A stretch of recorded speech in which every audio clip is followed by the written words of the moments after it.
Cinema സെറ്റിൽ ലഹരി ഉപയോഗിച്ച നടനിൽ നിന്നുണ്ടായ ദുരനുഭവം തുറന്നു പറഞ്ഞ നടി വിൻസി അലോഷ്യസിനെ പിന്തുണച്ച് കുറച്ച് വൈകിയാണെങ്കിലും ഫിലിം ചേംബർ രംഗത്ത് വരികയാണ്. ഈ നടി പരാതി നൽകിയാൽ ശക്തമായ നടപടിയെടുക്കുമെന്നാണ് സംഘടന വ്യക്തമാക്കുന്നത്. വിൻസിക്ക് പിന്തുണയുമായി WCCയും രംഗത്ത് വന്നിട്ടുണ്ട്. പക്ഷേ പോലീസിൻ്റെ ഭാഗത്തുനിന്നോ എക്സൈസിൻ്റെ ഭാഗത്തുനിന്നോ ഒന്നും ഇതിലൊരു നീക്കങ്ങളോ നടപടികളോ അല്ലെങ്കിൽ വിൻസിയുമായി ബന്ധപ്പെട്ട് ഇതിലെ കാര്യങ്ങൾ തിരക്കുന്ന നടപടികളൊന്നും ഉണ്ടായിട്ടില്ല എന്ന് മനസ്സിലാക്കുന്നു.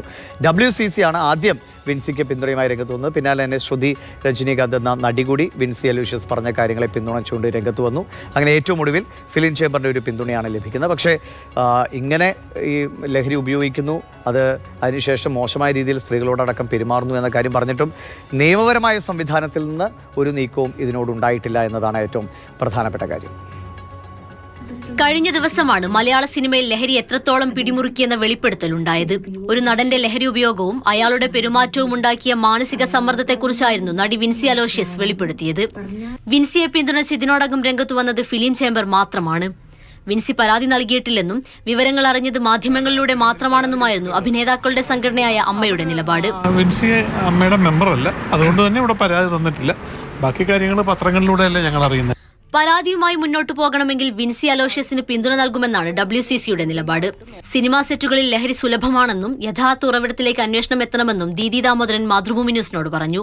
ഈ സിനിമയിൽ IC ഉണ്ടോ അല്ലെങ്കിൽ മറ്റു സിനിമകളിൽ IC സ്ഥാപിച്ചിട്ടുണ്ടോ എന്നൊക്കെ നമ്മൾ നിർബന്ധമായിട്ട് നോക്കേണ്ടതുണ്ട്. നമ്മൾ എന്തിനാണ് ഈ പെഡ്ലേഴ്സിനെ മാത്രം പിടിച്ച് അറസ്റ്റ് ചെയ്തിട്ടൊരു നാടകമല്ലേ നമ്മളിപ്പോൾ കണ്ടുകൊണ്ടിരിക്കുന്നത്?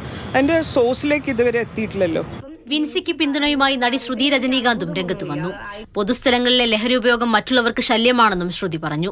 വിൻസി പറഞ്ഞ കാര്യത്തിൽ എനിക്ക് അത്ഭുതമൊന്നുമില്ല. I too face this. ഈ മാതിരി ലഹരി വസ്തുക്കൾ ഉപയോഗിച്ച് അത് വന്നവരെയും നിന്നവരെയും ചുറ്റും വർക്ക് ചെയ്യുന്നവരെയും എല്ലാം അവർക്ക് എല്ലാവർക്കും ഒരു ന്യൂസൻസ് ആയി മാറുന്നത് എപ്പോഴും റോങ് ആയിട്ടുള്ള കാര്യം തന്നെയാണ്. സെറ്റിൽ ലഹരി ഉപയോഗിക്കുന്ന ആളുകളെ അവർ എത്ര ഉന്നതരായാലും മാറ്റി നിർത്താൻ സംവിധായകരും നിർമ്മാതാക്കളും തീരുമാനിച്ചാൽ ലഹരിക്കെതിരെയുള്ള പോരാട്ടത്തിൽ അത് വലിയ വഴിത്തിരിവാകും. പക്ഷേ അതുണ്ടാവുക എളുപ്പവുമല്ല. മാതൃഭൂമി ന്യൂസ്, തിരുവനന്തപുരം.